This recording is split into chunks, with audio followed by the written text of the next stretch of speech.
way for generations.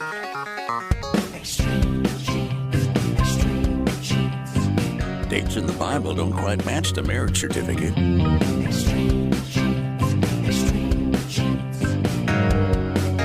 Uh-oh.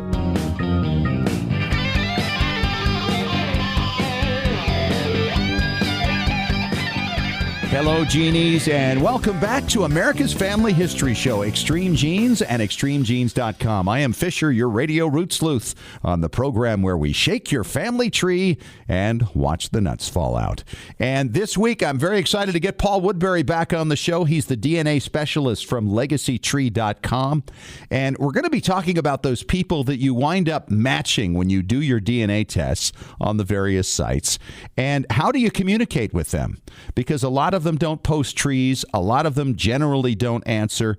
But there are techniques that can improve your opportunity to communicate with them and maybe find out what they know. Maybe capture photographs that they have or records that they know about or have in their family. So Paul's going to be coming up here in about 9 minutes, and we'll be doing a couple of segments on that. So get ready for some DNA fun later in the show. And if you haven't done it yet, by the way, don't forget to sign up for our weekly Genie newsletter. It is absolutely free. I do a blog in there every week. We link you to current and past shows and, of course, links to stories that any genie would want to know about.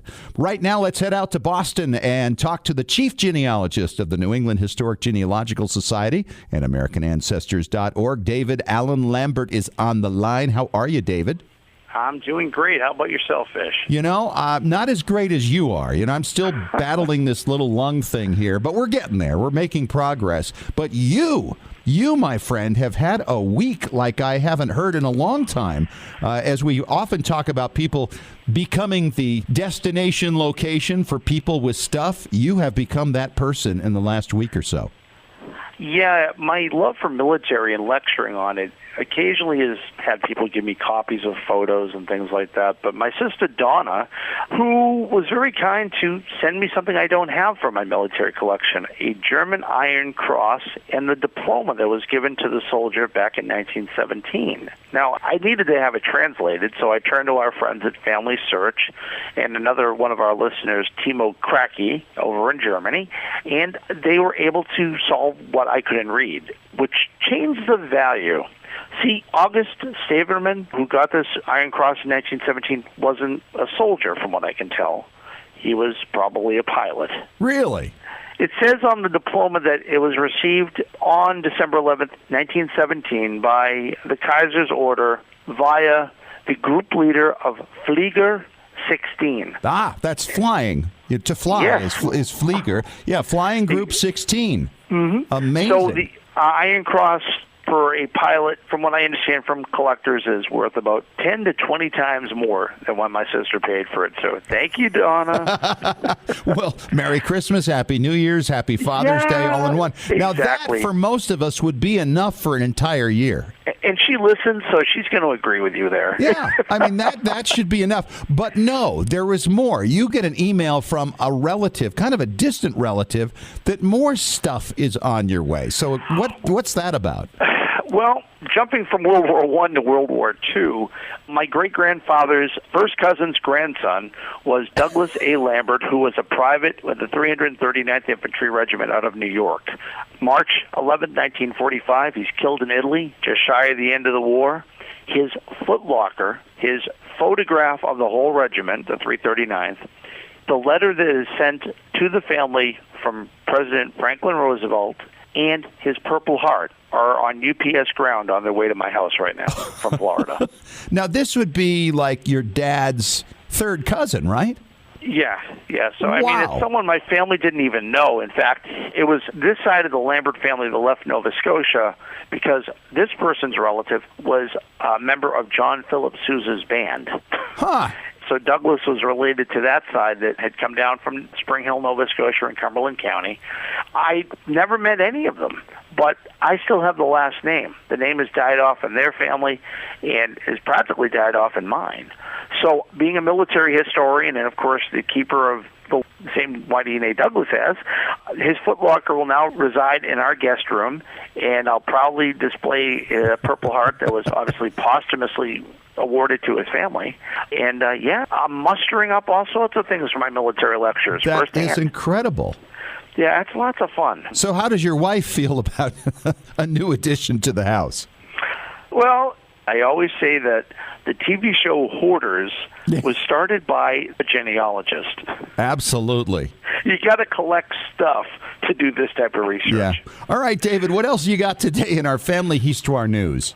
Well, go across the pond over to England, and back in 1937, a baby was found under a blackberry bush, and her hands were tied so she wouldn't crawl away. But the identity of who she is has only been revealed recently by living DNA.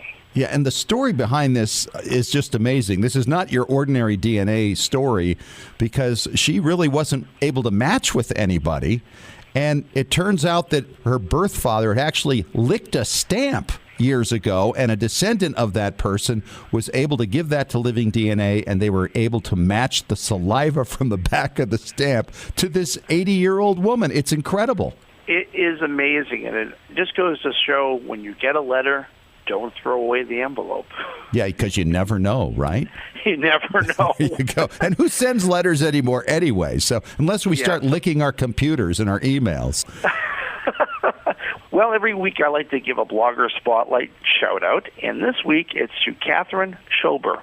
Katherine has a website called SK Translations, and what she does is translate German, which in recent days has been very useful to me with my German Iron Cross.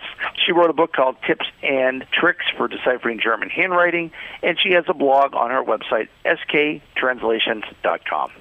And by the way, don't forget, if you're not a member of NEHGS with American Ancestors, you can save $20 as a member and check out with the code EXTREME for Extreme Genes. Well, that's all I've got this week, and I'll talk to you real soon, Fish. All right. Thanks so much, David. And speaking of DNA, our friend from Legacy Tree Genealogist, Paul Woodbury, is coming up next, and he's going to help us to figure out how we communicate with people we match with so we can make the most out of that connection. That's coming up in 3 minutes on Extreme Genes, America's Family History Show.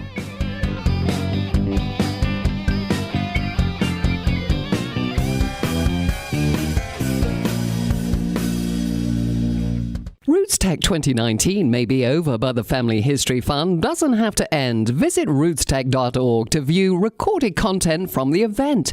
Rewatch the inspiring keynote addresses from celebrity speakers Patricia Heaton, Saru Briley, and Jake Shimabukuro.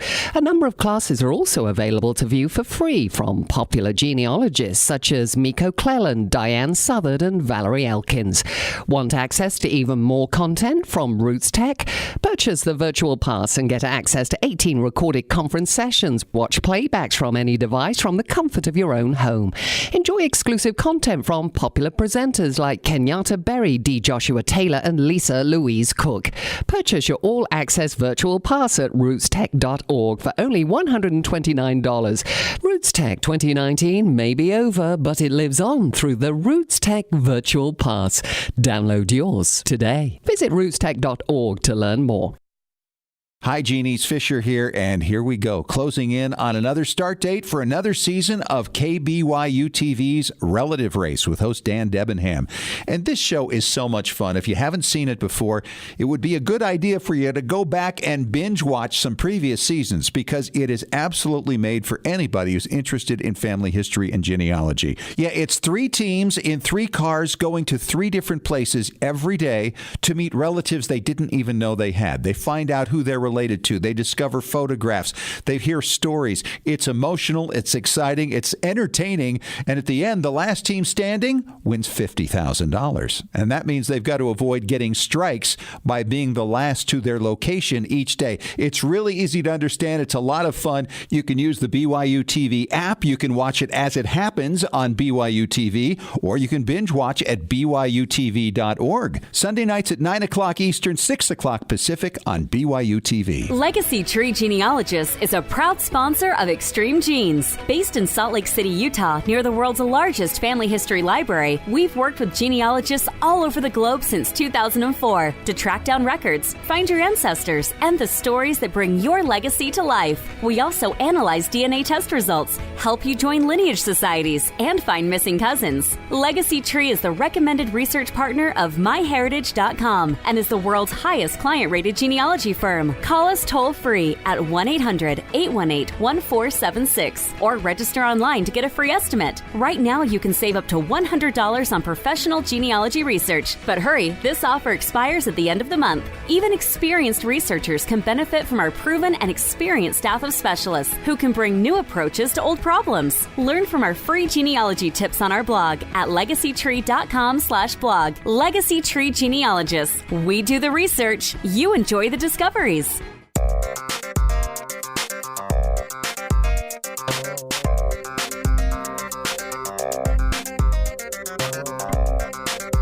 Hey, welcome back to America's Family History Show, Extreme Genes and extremegenes.com. This segment of the show is brought to you by FamilySearch.org.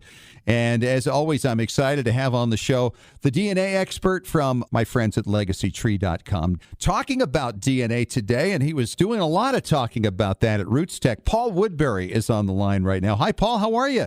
I'm doing great. Thanks for having me back, Scott. Boy, you were packing the house again at Roots Tech, and this was a great topic, and I think it's something that's really important for people who are starting to get into the DNA thing. And if you're a listener and you haven't gotten into DNA yet, this might be something that you're curious about a little bit, but we'll try to explain along the way what we're talking about here, and that is tips for effective collaboration with your DNA matches. Now, a lot of people, when they get their DNA, they're doing it strictly for the ethnicity report, and we get that. But if you're really more into the genealogical research by triangulating in on common ancestors, that type of thing, Paul can explain exactly how you'll go about collaborating with people that you match with, that you share some DNA with, and crafting the message. And Paul, this is kind of a problem because there are a lot of people who never respond to anything. Mm-hmm. It's true. And I think that part of the key to getting people to respond are some of these principles of effective communication. Yep. But first, I just want to highlight that collaboration is a huge part of genetic genealogy research because we're depending on other people and the fact that they've tested, that they are in the databases in order to make genealogical discoveries. And even if you know how you're related to somebody, you've been able to identify, oh, there's our common ancestor, collaboration can be of huge value to you as you reach out to those individuals because just like they've inherited different DNA, they've also inherited different family stories. They've inherited different documents. They've inherited different information. Photographs. Regarding your common ancestors, photographs. And so by reaching out to those individuals, you're not only going to be able to determine relationships, you're going to be able to flesh out the details of your common heritage. And I think that's really important. And it merits making collaboration part of any genetic genealogy effort. Boy, I couldn't agree with you more. And obviously, there are a lot of people who can match just from the paper trail. And you can see various indicators on the different sites that you're tied to one person or another. And you can do some of those very same things. But with DNA, the beauty of it is you can validate your lines, your paper research that you've done over time, and know that, oh, look, I tie back to a second great-grandfather here and I tie to a first grade over here, whatever it is. You know that your line back to that person, generally speaking, other than in endogamous situations where you have multiple shared ancestors, that kind of validates your line right there. Absolutely. So I think the real value in collaboration is being able to get those pieces of information that you wouldn't otherwise have.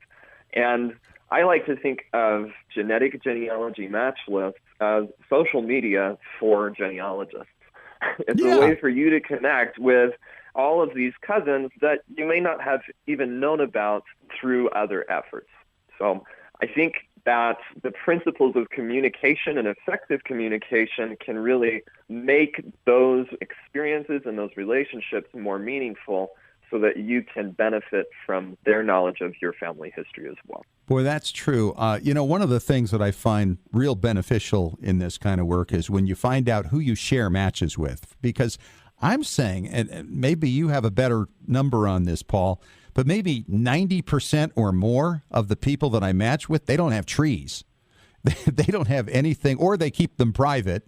And so it makes it very difficult sometimes to know exactly where they tie in, except when you look at shared matches and you get some hints about what line they come through. And so not long ago, I had this situation come up because I have recently had a significant DNA match that we're using to break through one of my wife's ancestral lines.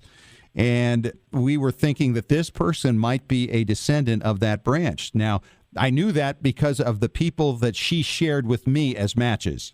So I dropped a note to that person and said, hey, I see you don't have a tree up, but could I ask, do you know if you descend from a Burke family, B-U-R-K? Because we share a lot of matches that tie into that. And I think just because of the fact that I had a hint of who her lines were coming through, she responded to me, very excited to hear from me and knowing that we had that match and that we might be able to share some information. And I think that highlights a really important element of effective communication. You have to do your homework. Yes. You have to know your audience. It's not sufficient to mass email all of your matches and say, hey, it looks like we're cousins. Write back if you have any ideas about how we might be related. You need to go through some effort on your part to figure out how they might be related, present ideas of what lines they might be related through. If they have a family tree, say, hey, I've extended this line and it looks like we might be related through this family. Do you have any additional information on that? And I think that increases your chances of getting a response from that person. Yeah, absolutely. Rather than a generic email or a generic message that you send to all of your matches. And I think some of the companies actually provide you with some generic message. But in the reality of things, who's going to respond to something that just looks like some kind of advertising email, right? Yeah, absolutely. And so along with that, I think that it's important that you communicate a strong purpose to your message rather than just saying, hey, I'm here if you want to make a connection. Maybe ask them specific questions about their family tree. Ask them for specific information.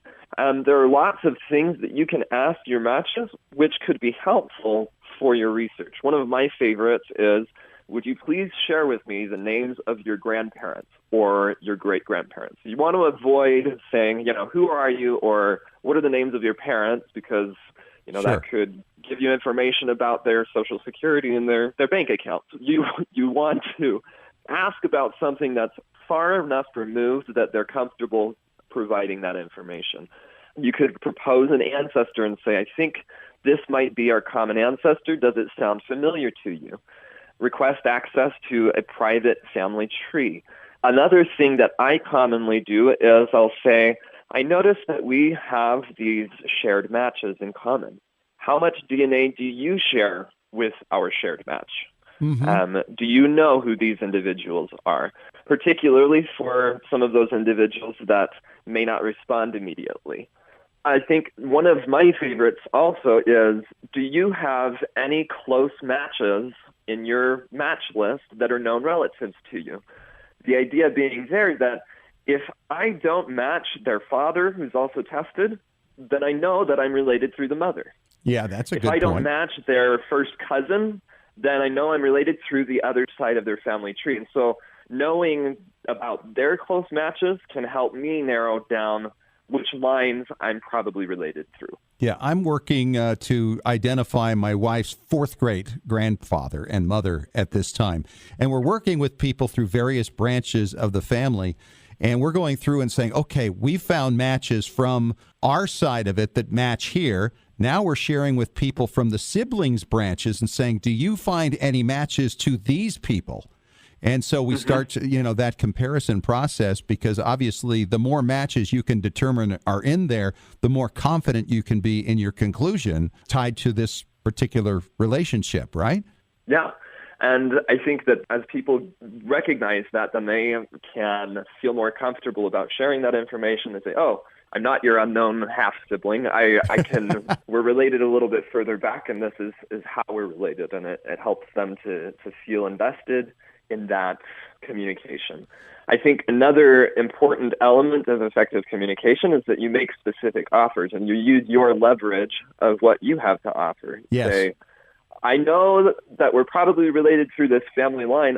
I'd be happy to share the 10 years of research that I've done on this family, saving you all of this time, if you're willing to help and collaborate on this project. Yeah, and I've done that many times over the years, and that is very effective. And here's the thing, too, Paul. I mean, if you make enough contacts over the years with various people, and you get a handful of photographs from one cousin, and then you get some documents from another and a family Bible record from another. I mean, you're gathering all these things, and you're kind of becoming the center of the research effort in your family. When you find somebody else who comes along and you can say, look, I can give you the Bible records and the photographs and the documents, happy to do that. What do you bring to the table? Well, I just have one photo. To me, often that one photo could be a tremendous discovery, depending on the rarity of it or, how many photos of a particular ancestor are out there.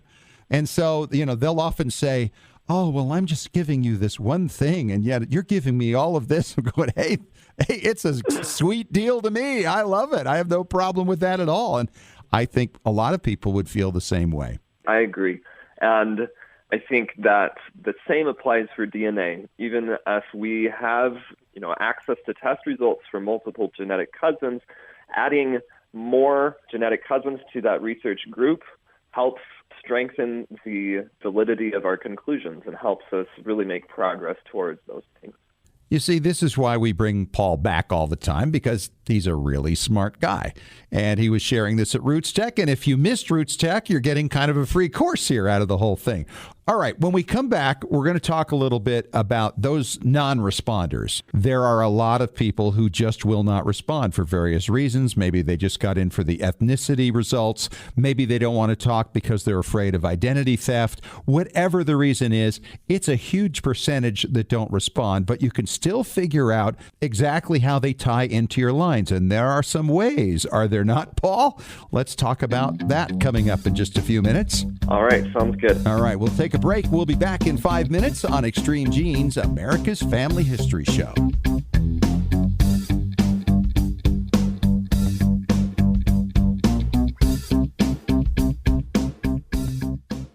Looking for an easy way to show off your family history and share it with your family? Family Chartmasters offers beautiful custom pedigree art pieces and inexpensive family reunion draft charts in any design or size that fits your needs. With a free consultation at FamilyChartmasters.com, you can get started creating a new family masterpiece. Family Chartmasters has over 11 years of experience in creating and printing family charts. They can print any style of genealogy chart from any genealogy file and can create exactly what you're looking for. You'll work with a specialized and talented consultant whose goal is to make you happy. Decorative charts make fantastic gifts for all occasions. And with Family Chartmasters' option of ordering duplicate charts at half price along with your original purchase at full price, you can afford to give a family heirloom to each member of your family.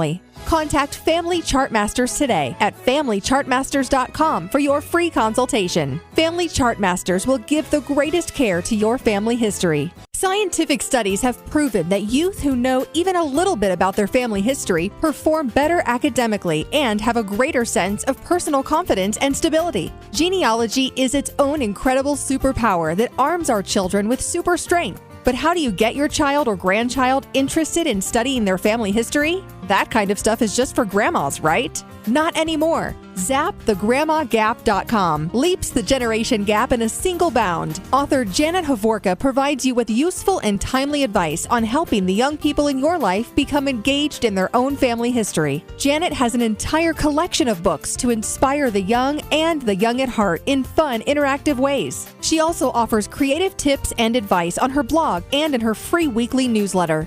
Stop by ZapTheGrandmaGap.com today to sign up for Janet's free email newsletter with 52 weeks of easy tips, free downloads, and order your set of resource books and workbooks.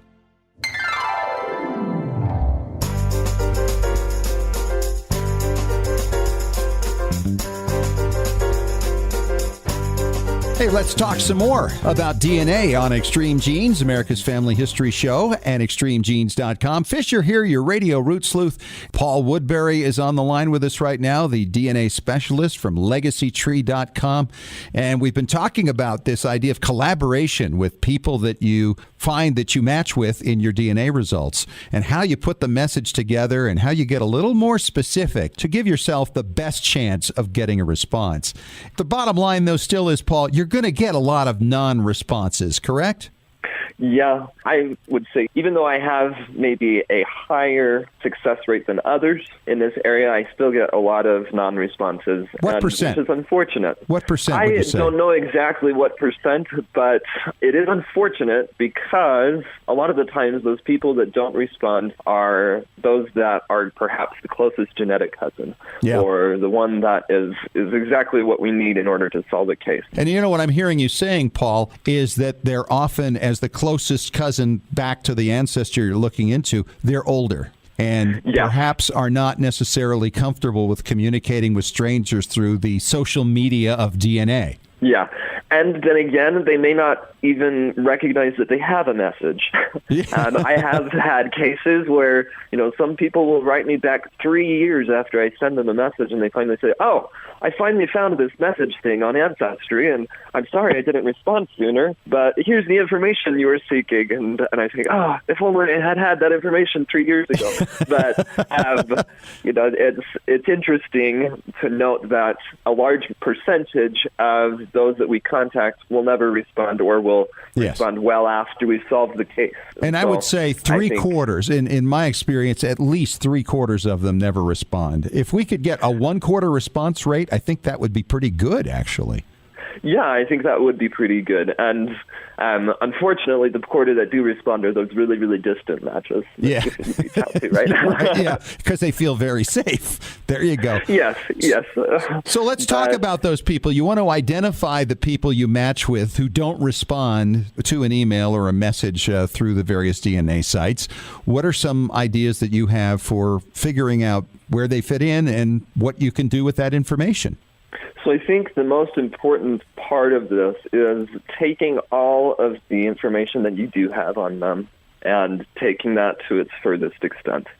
The username. Typically, usernames will have some type of identifying information in there, whether that be initials. You might be lucky and their username is their actual name. Right. And you can then use that to search for them on public record databases or people finder databases like White Pages, Intellius, a lot of these. FamilyTreeNow.com. Family Tree Now, a lot of these websites that can help you locate contact information for living people. The advantage of those websites is that they also will identify, as part of those profiles, other relatives. Right. And so you can use that to identify, here's the likely father, here's the likely mother. Then that can launch you into your search in obituaries, newspapers, and really extending that person's family tree. Yeah, absolutely. And one of the things about that, too, is that just having those relatives there helps you know that you have the right person, because obviously lots of folks have the same name or live in the same areas. And especially if it's a common name, it's great to have those ties and go, yep, this is who I'm looking for. Absolutely. And I'm trying to think, with usernames, you also will sometimes have numbers in those, and those frequently refer to important dates in that person's life. So you can look for their birth year or for their marriage year or the year they graduated high school and see how that ties into their username as well. I don't think I've done much of that. That's an interesting way to look at it, but you're right. Of course it does. Yeah. I think you mentioned another strategy for identifying non-responsive matches earlier, and that was looking at your shared relatives. Yeah. Who are they matching in common with you? And with that information, you can likely assign them to a portion of your family tree. It may be necessary to do some descent research on some of your more distant ancestors until you come down to a surname that you recognize or a surname that ties you in there. But I think you can definitely use that shared relatives list to help you identify those individuals. Paul, do you take some of these matches and mark them out on spreadsheets? How do you manage that material? So I like to organize my matches based off of their relationships to each other. I use DNA GEDCOM Client. It's a software that allows you to scan your match list and then view that information in a spreadsheet form. The other thing that I like to do is utilize a program called Node XL to visualize the relationships between genetic cousins. And then I can assign groups of genetic cousins to specific ancestral lines and kind of interpret that way. Although that's a topic for a whole other session. And that sounds extremely advanced, and I would assume there are subscriptions involved, and people would need to have a little extra time to educate themselves on how to properly use that material, which is why we usually just go to Paul. So in the end, I do eventually get to a point where I am evaluating each genetic cousin, saying this person's likely related through this ancestral line. Here's my reasoning for that. And I typically do that in a spreadsheet form. Okay. Some of the other things that can help you identify your genetic cousins, if you have a family tree attached to those test results, or even if it's attached to their member profile, it may not be directly tied into their test results, but it may be attached to their member profile. Sure. You can use that information to determine how they're likely related. And even if it's a really small, short, stubby tree, you want to extend that as far as you can in order to find the potential connections. And you know what you're saying here, Paul, is how important it is for us to pull down descent from second grades, third grades, whatever it is, and have a tree that is just dedicated to descendants. And I started doing this decades ago, having no idea that in the future, of course, this was going to be really useful in figuring out how people match me through my DNA. And it's so much easier to do now than it was when I started doing it, because so much of this information is online. And then you can get to the point, like you say, you look at a username and you go, oh, I recognize that name. That's from this particular branch. Let's take a look at that. Maybe look at your own database. And I can't tell you how many times I've actually found one of these matches on the database whose name I had no recollection of whatsoever, but they were in there because I'd tracked them down long ago. Absolutely. And the same applies for the family trees of your genetic cousins, although in a slightly different way. Sometimes we may not get a family tree, but we get a list of the surnames in that person's family tree, particularly if they've tested at Family Tree DNA or if they've tested at 23andMe. We get lists of surnames. So what you can do with those is search for combinations of those surnames to identify, here I find a Chouquet marrying a Lebrun.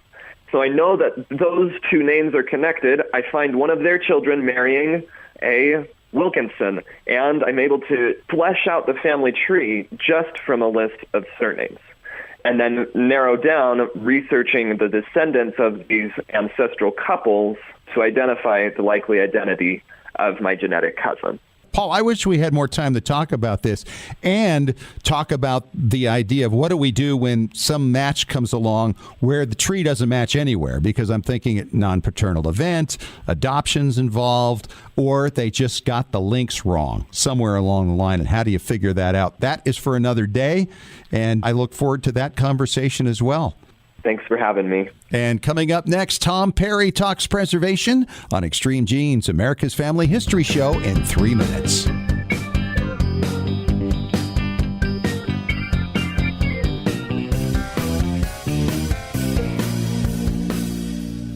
Hi, Genies, Fisher here, and here we go, closing in on another start date for another season of KBYU TV's Relative Race with host Dan Debenham. And this show is so much fun. If you haven't seen it before, it would be a good idea for you to go back and binge watch some previous seasons, because it is absolutely made for anybody who's interested in family history and genealogy. Yeah, it's 3 teams in 3 cars going to 3 different places every day to meet relatives they didn't even know they had. They find out who they're related to. They discover photographs. They hear stories. It's emotional. It's exciting. It's entertaining. And at the end, the last team standing wins $50,000. And that means they've got to avoid getting strikes by being the last to their location each day. It's really easy to understand. It's a lot of fun. You can use the BYU TV app. You can watch it as it happens on BYU TV, or you can binge watch at BYUtv.org. Sunday nights at 9 o'clock Eastern, 6 o'clock Pacific on BYU TV. Legacy Tree Genealogist is a proud sponsor of Extreme Genes. Based in Salt Lake City, Utah, near the world's largest family history library, we've worked with genealogists all over the globe since 2004 to track down records, find your ancestors, and the stories that bring your legacy to life. We also analyze DNA test results, help you join lineage societies, and find missing cousins. Legacy Tree is the recommended research partner of MyHeritage.com and is the world's highest client-rated genealogy firm. Call us toll-free at 1-800-818-1476 or register online to get a free estimate. Right now, you can save up to $100 on professional genealogy research. But hurry, this offer expires at the end of the month. Even experienced researchers can benefit from our proven and experienced staff of specialists who can bring new approaches to old problems. Learn from our free genealogy tips on our blog at legacytree.com/blog. Legacy Tree Genealogists. We do the research. You enjoy the discoveries.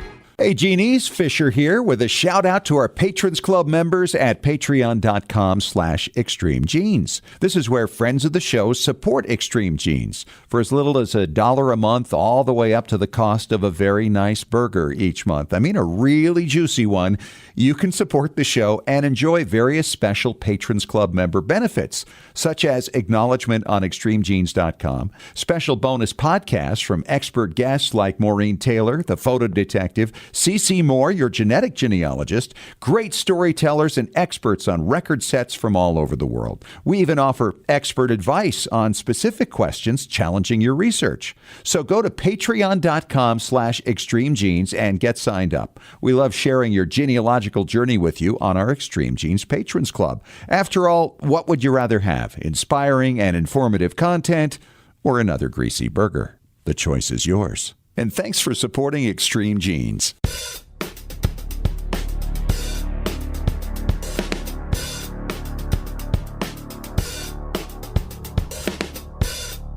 Hey, it is time to talk preservation on Extreme Genes, America's Family History Show, and extremegenes.com. Fisher here, your radio root sleuth, and this segment is brought to you by LegacyTree.com. Tom Perry is here from TMCPlace.com. He is our preservation authority. How you doing, Tom?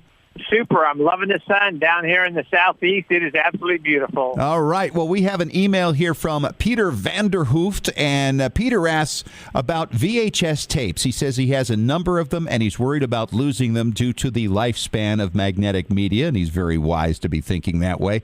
Are you barred due to copyright from making backup copies? All right, Tom, what say you to this? Well, if you're doing this totally on your own, backups are totally fine. There's nothing wrong with that. The main thing you have to remember is, according to the Fair Use Act, if you do something like that, like as a convenience, if you're just backing up VHS to VHS, you're fine. If you're going VHS to DVD, you just need to remember that if for some reason you want to loan that to somebody, like you have some kind of a movie, you need to include the original media too. So if you make a DVD backup of VHS tape you have that's copywritten, that's all right, as long as you keep them together. And if you loan it to your brother, he keeps both together. They have to have both of them together. You can't say, oh, I have a DVD now, I'm going to sell my VHS. You can't do that. That's major violation of copyright.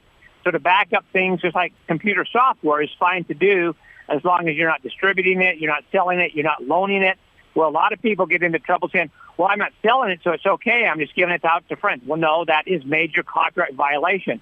You can only do it as a convenience to use, and ensure the owner of the particular tape or the licensee of the particular tape. So you put on a DVD, that's fine, but you must keep them together at all times, so that if you loan it to a friend or a family member, you need to keep both together. In fact, if we do transfer for people of old tapes, it's printed right on the disc. This must be kept with original media. All copyright rights are still the property of the copyright owner. You can't do this, you can't do that. So just be very, very careful. Don't get into any trouble, because there are people out there that will go and make you an example, and they could cost you a lot of money. You know, that's really true, but I will say this, and I don't want this to be misunderstood for me endorsing copyright violation, but the practicality of that law seems totally unenforceable to me. where are the copyright police running around saying, oh, you loaned this to your neighbor without the original thing there? But, it's the right advice. That is what the law is, and we need to respect that. But it makes me wonder who thought up the idea that keeping those together was going to put an end to this stuff. You know what I mean? Yeah, well, the reason they write these laws is so if anybody really goes against it and does a lot of bad stuff, they have the right to say, hey, no, here's what the law is. We are taking you to court, and we are going to strip you of everything you own, which has happened in the audio world. But they just make the real stringent laws. So if somebody pushes it too far, they can go and say, because if they make them too liberal, then people push them a little bit farther. So it's just basically a way that they can go in and say, hey, you have really violated this. We are going after you. The bad people are going to do bad things regardless. So this is just saying, hey, people, we know you're honest. Here's what the law is. Please don't infringe on us. This is how we make a living. We need to take care of our families, too. So it's just a way to kind of be fair to everybody. Absolutely. The other aspect is you, as a business person, also have to follow those laws. And it's important for people to understand that they cannot expect you to do something that is against the law. Absolutely. It's not worth it. No, and I bet you've had people ask you to many times. Oh, yeah. We've had people come in that want to make compilation CDs that they want to hand out at their weddings. It's like, no, that's major copyright violation. Yep. We won't do that. And then they get mad at us, so we don't do it. And we say, contact the Harry Fox agency, harryfox.com, and say, hey, I want to do this at my wedding. What do I need to do? Buy the licensing rights. Sometimes they're really, really cheap. And then you're totally free to do it the proper way. But just check with the Harry Fox agency, and then you'll know what you can do and what you can't do. All right. And coming up next, we have a question from Vera about a couple of old Kodak Instamatic cameras she's got and what she's going to do to get the film out of them. Coming up next in 3 minutes on Extreme Genes, America's Family History Show.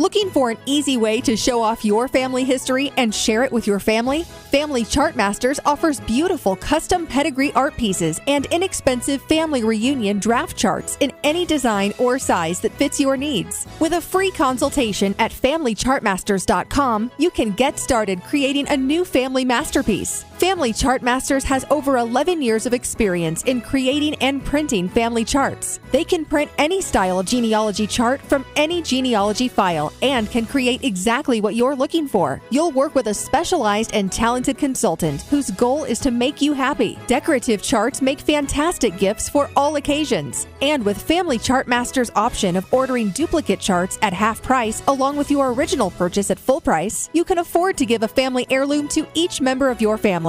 Contact Family Chartmasters today at FamilyChartmasters.com for your free consultation. Family Chartmasters will give the greatest care to your family history. When was the last time you heard your grandmother's voice or saw your family enjoying life back in the 1950s or 60s? If the reason is you haven't known what to do with your old recordings, videos, and films, here's your answer. The Multimedia Center in Salt Lake City. We brought in a video project to the Multimedia Center, and overnight they duplicated it to DVD so we could meet our deadline. The Multimedia Center, 2870 East, 3300 South, Salt Lake City. Open Monday through Friday, 10 to 6. Call 801-483-1717 or go to transferduplication.com. Genies, it's Fisher with exciting news. The Weekly Genie, the official newsletter of Extreme Genes, is here. It's your Monday morning briefing on what's happening in the world of genealogy and family history and on Extreme Genes. Get all the details of jaw-dropping stories of discovery and keep up with the latest techniques in family history research. Get to know more about your favorite Extreme Genes personalities, and it's free. Sign up for the Weekly Genie now at extremegenes.com or the Extreme Genes Facebook page. And when you do, you'll receive David Allen Lambert's top 10 tips for beginning genealogists from the chief genealogist of the New England Historic Genealogical Society. Sign up today for the Weekly Genie.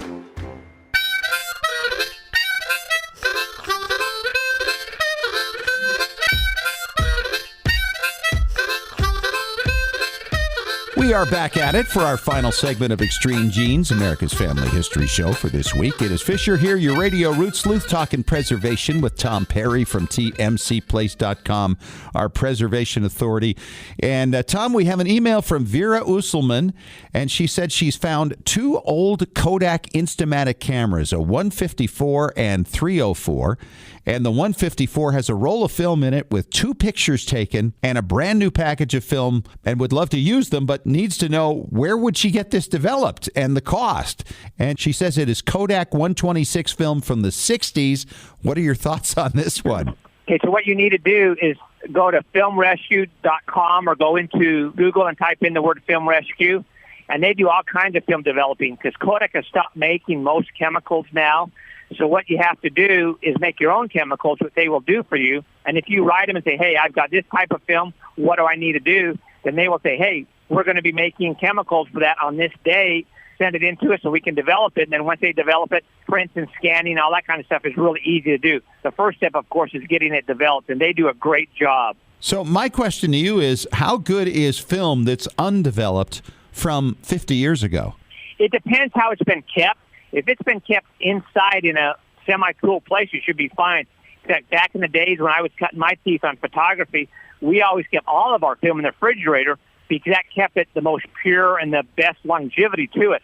So if it's been in a cool place, it should be fine. I've had film come in from the early 1900s, old regular 8 film that we developed through Film Rescue that came out beautiful. Really? Some of it has to be done. Oh, yeah. We've had some beautiful film come through. Now, one thing you have to remember, if it's really, really old film, which the Instamatic shouldn't be this, it can only be developed in monochrome just because the chemicals aren't available and you can't make the right kind of dyes. So if it's real, real old, it might only come back as monochrome, which is, better than nothing. Yeah, absolutely. What about color pictures? Does that change things if it was in color? Well, it's just that much more problems you can have with it. In the old days, of course, the black and white film was like silver nitrate, and the silver is actually silver like you go mining in a mine, and so that lasts basically forever. When they started getting into the color, they started getting into what they call dyes, and the dyes are the basic weak link of all old film because dyes will fade. However, since it hasn't been processed, the fading process shouldn't have started yet, because when they introduce it to the chemicals, it's the chemicals that actually bring the dyes out and make them the brilliant colors.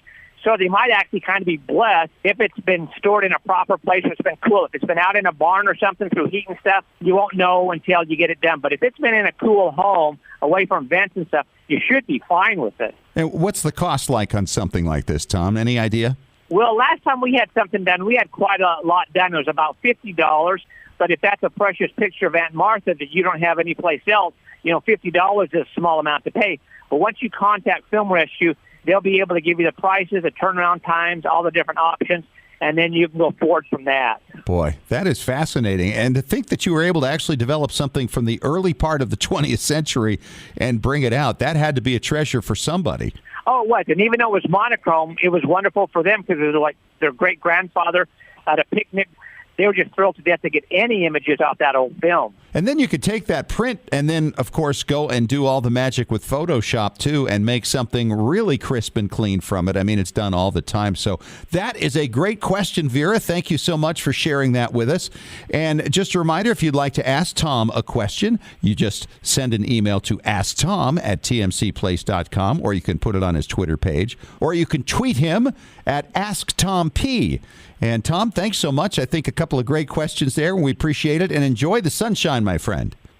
My pleasure. I'm loving it. Well, hopefully you've gotten a few new ideas from this week's show. Glad you could join us. If you missed any of it, of course, catch the podcast at iTunes, iHeartRadio, or TuneIn Radio. And we'll talk to you again next week. Sign up for our weekly Genie newsletter for free at extremegenes.com. Talk to you next week. And remember, as far as everyone knows, we're a nice, normal family.